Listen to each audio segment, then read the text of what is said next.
Hello student, good morning to all. हम पढ़ रहे हैं एनाटॉमी ऑफ फ्लावरिंग प्लांट्स, पुष्पी पादपों का शरीर। इसके अंतर्गत हम आज पढ़ेंगे भरण ऊतक तंत्र क्या होता है। भरण ऊतक मतलब बीज के जो आपका कहना चाहिए कि बाह्य त्वचा और संवहन ऊतक के बीच के जितने भी संवहन ऊतक को छोड़कर, बाह्य त्वचा और संवहन ऊतक जाइलम फ्लोएम को छोड़कर जितने भी टिश्यूज होते हैं प्लांट्स में, वो सभी जो है वो भरण ऊतक कहलाते हैं। इसके अंतर्गत इसके ऊतक जो है वो सरल होते हैं और इसके अंतर्गत पैरेनकाइमा, कोलेनकाइमा, स्क्लेरेनकाइमा इस प्रकार के ऊतक आते हैं। प्राथमिक तने में पैरेनकाइमी कोशिकाएं जनरली कॉर्टेक्स का निर्माण कर देती है। बीज का जो होता है वल्कुट यानी है ना, कॉर्टेक्स, परिरंभ यानी पेरिसाइकल, पित्त और मेडुलरी रेस यानी मज्जा किरणों के रूप में उपस्थित होती है। पत्तियों में जो भरण ऊतक होते हैं वो पतली भित्ति वाले होते हैं और क्लोरोप्लास्ट होते हैं। क्लोरोप्लास्ट के कारण ये हरे होते हैं और ये जो है वो प्रकाश संश्लेषण की क्रिया को संपादित करते हैं, इसलिए इसको पर्णमध्योतक या मेसोफिल कहा जाता है। नेक्स्ट है संवहनी ऊतक तंत्र। संवहन करने वाले, जैसे कि हमने पहले भी पढ़ा था, इसके जो ऊतक होते हैं वो जटिल प्रकार के होते हैं, जटिल ऊतक तंत्र होते हैं। इसके अंतर्गत जाइलम और फ्लोएम आते हैं। जाइलम जो है वो पानी और खनिज लवण का संवहन करता है जड़ से लेकर पूरे तने के ऊपरी सिरे तक, और फ्लोएम जो है पत्ती में बने हुए भोज्य पदार्थों को पौधों के चारों तरफ फैलाने का काम करता है। जो द्विबीजपत्री होते हैं इनमें जाइलम और फ्लोएम के बीच में कैम्बियम होता है। जैसे यहाँ पर हम देख रहे हैं, ये फ्लोएम है और ये जाइलम है, बीच में एक कैम्बियम की लेयर होती है। तब इस प्रकार का जो संवहन ऊतक होता है, संवहन बंडल होता है, ये इसमें लगातार सेकेंडरी जाइलम और फ्लोएम का निर्माण, क्योंकि द्विबीजपत्री जो है वो बहुवर्षीय होते हैं अधिकांश पौधे, तो जो जितने भी बहुवर्षीय द्विबीजपत्री पौधे हैं उनमें कैम्बियम की उपस्थिति के कारण जाइलम और फ्लोएम का निर्माण होते रहता है। तो इस प्रकार का जो वास्कुलर बंडल होता है, संवहनी ऊतक होता है, उन्हें खुला संवहन बंडल कहा जाता है। जबकि एक बीजपत्री पादप जनरली जो है वो 1 वर्षीय होते हैं। किसी का लाइफ जो है वो 3 महीना, 4 महीना, 5 महीना, 6 महीना या मैक्सिमम 8 महीने तक होता है। तो इनमें सेकेंडरी टिश्यूज बनने की आवश्यकता नहीं होती है, इसलिए इनमें जाइलम और फ्लोएम के बीच में कैम्बियम नहीं पाया जाता। जैसे ये फ्लोएम है और ये जाइलम है, इनके बीच में कैम्बियम नहीं पाया जाता, तब इन्हें बंद संवहन बंडल कहा जाता है। जब जाइलम और फ्लोएम अल्टरनेट क्रम में होते हैं, एकांतर क्रम में होते हैं, जैसे एक बार जाइलम फिर फ्लोएम, जाइलम फिर फ्लोएम, जाइलम फिर फ्लोएम, इस प्रकार अल्टरनेट क्रम में होते हैं, तब ऐसे संवहन बंडल को अरी या रेडियल प्रकार का कहा जाता है। जैसे जड़ में जो अभी हमने बंद संवहन बंडल और खुला संवहन बंडल के बारे में बात की, वो तने में पाया जाता है, और जो अरी प्रकार का संवहन बंडल होता है एकांतर क्रम में, वो जड़ में पाया जाता है। संयुक्त बंडल में जाइलम और फ्लोएम एक ही त्रिज्या पर होते हैं, है ना, मतलब यहाँ पर जाइलम और फ्लोएम एक ही त्रिज्या पर होते हैं, इनको संयुक्त कहा जाता है। ठीक है।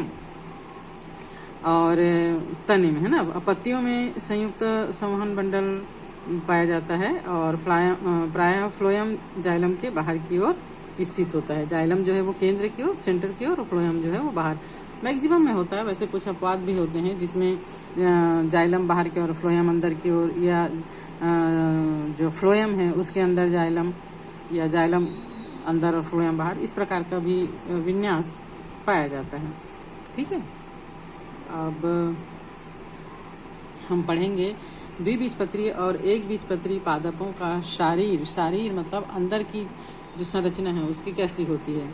तो द्विबीजपत्री और एक बीजपत्री में बहुत सारी उनके शरीर में काफी समानताएं भी होती है और कुछ भिन्नताएं भी होती है।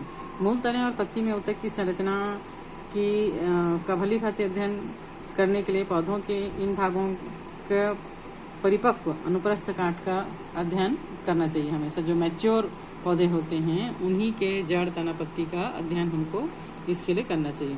तो सबसे पहले हम पढ़ते हैं द्विबीजपत्री और एक बीजपत्री मूल यानी जड़। द्विबीजपत्री मूल, जैसे कि यहाँ पर हम देख रहे हैं, ये द्विबीजपत्री जड़ की संरचना है। द्विबीजपत्री जड़ में बाहर की ओर होता है बाह्य त्वचा, इसको एपिब्लेमा कहा जाता है, बाह्य त्वचा। और इसमें मूल रोम, एक कोश की मूल रोम स्थित होते हैं।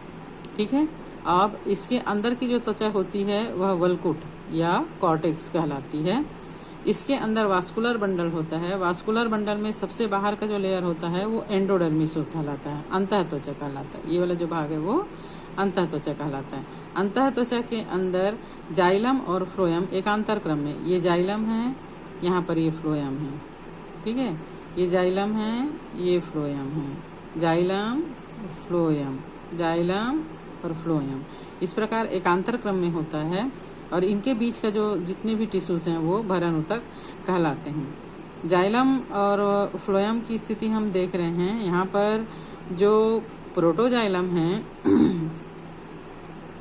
ये जो है वो अंदर की ओर है, और मेटाजाइलम जो है वो बाहर की ओर होता है ना। प्रोटोजाइलम केंद्र की ओर और मेटाजाइलम बाहर की ओर। ठीक है। और इनका जाइलम और फ्लोएम की संख्या कितनी है? यहाँ पर 4 है ना, द्विबीजपत्री में 4 या 6, उससे ज़्यादा नहीं होता है।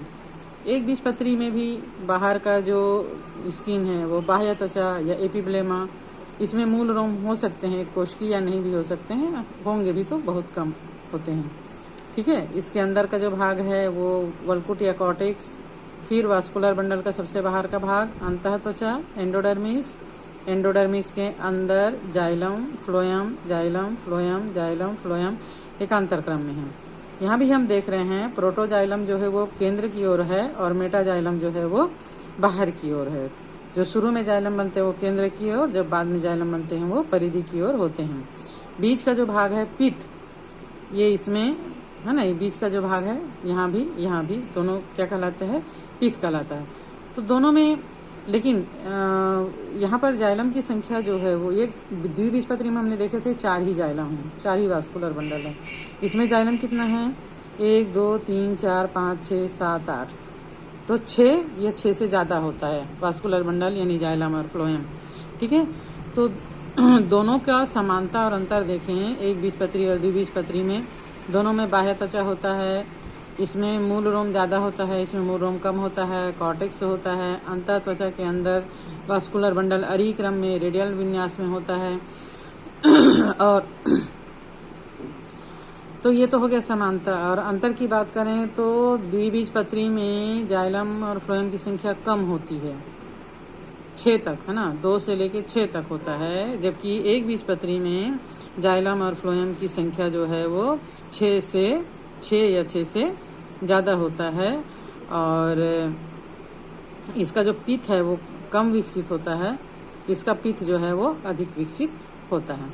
तो इस प्रकार एक बीजपत्री और द्विबीजपत्री जड़ में कुछ समानताएं और कुछ विभिन्नताएं होती हैं, लेकिन बेसिकली जो स्ट्रक्चर है वो दोनों का एक ही जैसा होता है। आज के लिए हम इतना ही पढ़ेंगे। तने की संरचना जो है वो नेक्स्ट डे पढ़ेंगे।